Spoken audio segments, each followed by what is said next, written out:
Դերասանուհի Մերի Մակարյանն օրեր առաջ իր ինստագրամյան էջի սթորիզ բաժնում նոր տեսանյութ է հրապարակել ու հայտնել ցավալի լուր։ Մերին պատմել է իր վաղեմի ընկերներից մեկի անժամանակ մահվան մասին։ Տեսանյութն արված է ընդամենը օրեր առաջ։ Առաջարկում ենք դիտել այն։ Էլիայի հետ նույն դպրոցում ենք սովորել զուգահեռ դասարաններում, էլ մի քիչ էս կողմ արի։ Զուգահեռ դասարաններում, հետո ուրիշ կապեր էլ կան։ Մի խոսքով Էլան արդեն էստեղ է, բյութի ֆաբրիկում է, Էլա ջան, շատ շնորհակալ եմ։ Շատ սիրում գործ ես արել, ապրես։ Մերի ջան, շատ հարազատ կապեր են մեզ իրոք կապում, հետագայում շատ կտեսնվենք։ Այո, մերսի։ Star News-ը հաճախ է անդրադառնում դերասանուհու կյանքում տեղի ունեցող տարբեր իրադարձություններին և բացառիկ կերպով ներկայացնում դրանք ձեզ։ Մերի Մակարյանը օրեր առաջ հետաքրքիր մանրամասներ էր փոխանցել starnews.am-ին, պատասխանելով մեր մի քանի հարցի։ Մեր առաջին հարցը Մերի Մակարյանին այսպիսին էր. Ինչպես փոխվեց ձեր կյանքը նախ ամուսնությունից և հետո արդեն երեխաների լույս աշխարհ գալուց հետո։ Կյանքս փոխվեց միանգամից, որովհետև ես նշանադրությունից հետո միանգամից տեղափոխվեցի ԱՄՆ և սկսեցի ապրել բոլորովին այլ կյանքով, որի մասին չէի էլ պատկերացնում։ Լրիվ ուրիշ աշխարհ էր,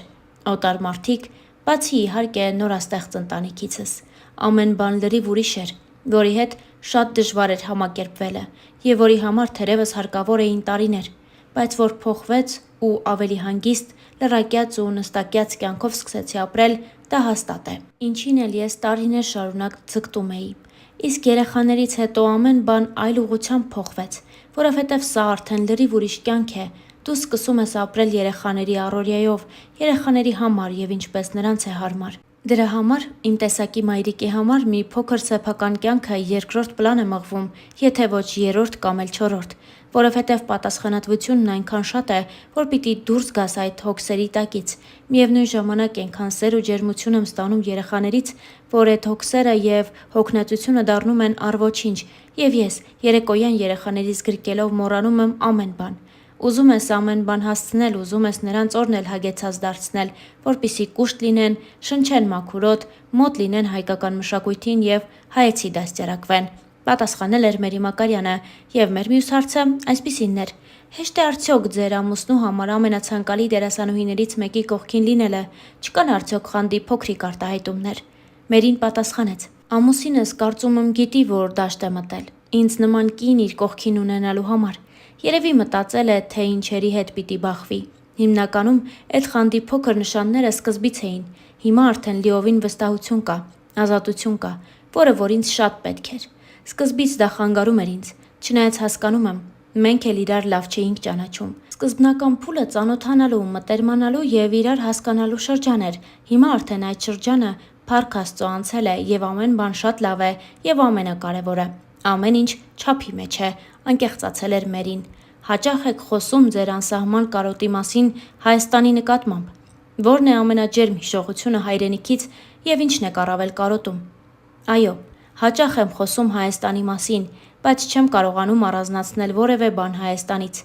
Այ որ սա եմ շատ կարոտում կամ այս մարդուն եմ շատ կարոտում։ Ես Հայաստանն եմ շատ կարոտում։ Իմ հին օրերը, իմ կյանքն այնտեղ, բայց միևնույն ժամանակ հասկանալով, որ սա իմ ընտրությունն էր։ Ես եկա օտար երկիր հասկանալով, կամ գուցե քիչ հասկանալով, որ շատ եմ կարոտելու իմ հայրենիքը։ Մարդկանց հետ կապված այդքան շատ չկա կարոտը, որովհետև այստեղ չորս կողմը հայ են և լեզուն, մշակույթը մերն է։ Այստեղ հայկականի խորը նստվածք կա։ Երեխայիս հայկական դպրոց եմ տալիս, հայերեն ենք խոսում տանը։ Հիմա արդեն հնարավորություն կա ավելի հաճախ, գրեթե ամեն տարի գալ Հայաստան և փարատել կարոտը, նշել էր Մերին։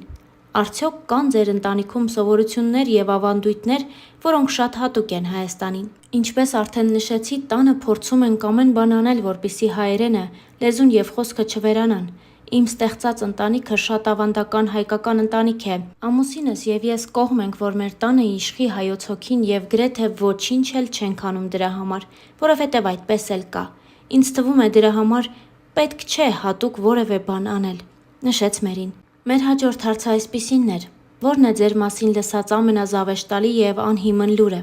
Գիտեք, վերջերս ևս ինձ ոչ հատուկ հեռու եմ պահում այն բոլոր լուրերից և բամբասանքներից, որոնք կան իմ շուրջը, բայց համեմատած նախորդ կյանքիս Մինչև ամուսնանալս բոլոր այդ լուրերը ավելի քչացել են, որոնք որ իրենց մեջ զավեշտ են պարունակում։ Օրինակ այս վերջերս գրել էին, որ ես բաժանվել եմ կամ որ անընդհատ մենակ գնում եմ Հայաստան ու ետ եմ գալիս ու ջրի ճամփա եմ դարձրել։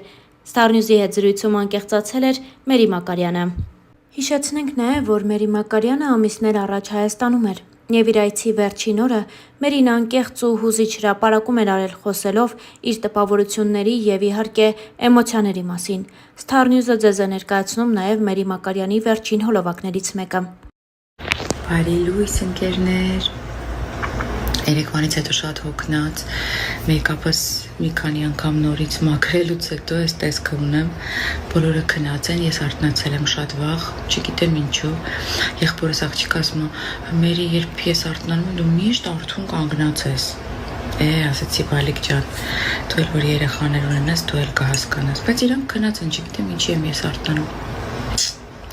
Մի խոսքով դրա մասին չէ, որ ուզում էի խոսել, սուրճս դրել եմ, վերցրել եմ մի կոնֆետ, որը շատ սիրում եմ։ Նստել եմ իմ շատ սիրելի անկյունում, մեր տանը, այս խոհանոցի անկյունը շատ եմ սիրում։ Ու մտածում եմ, իմ 40-օրյա այցը ավարտվեց։ Ես Հայաստանում այսօր վերջին օրն եմ։ Բոլոր նրանք, ովքեր չհասցրեցին ինձ տեսնել,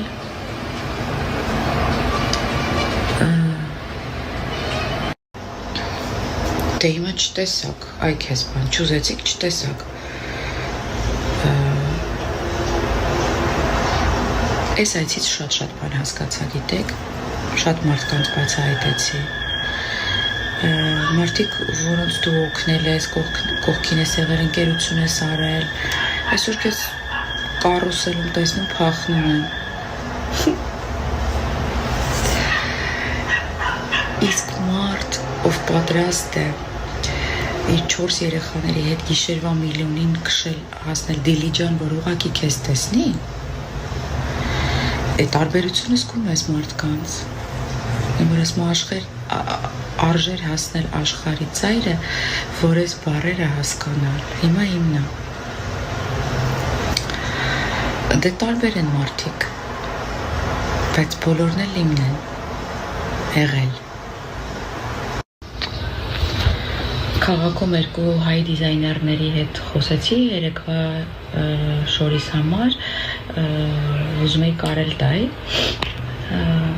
էսքիզներ մեկը ուղարկեց, մեկը չհասցրեց,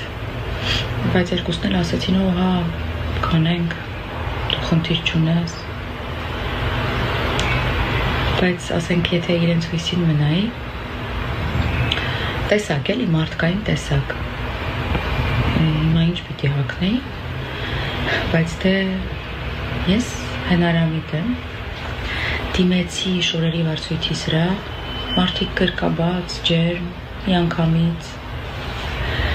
իդեպ չէին էլ ճանաչում ինձ անձամբ, օգնեցին, արեցին ու երեկվաս կեստես, կարծում եմ, լավն էր, սազում էր ինձ, տարբերություն,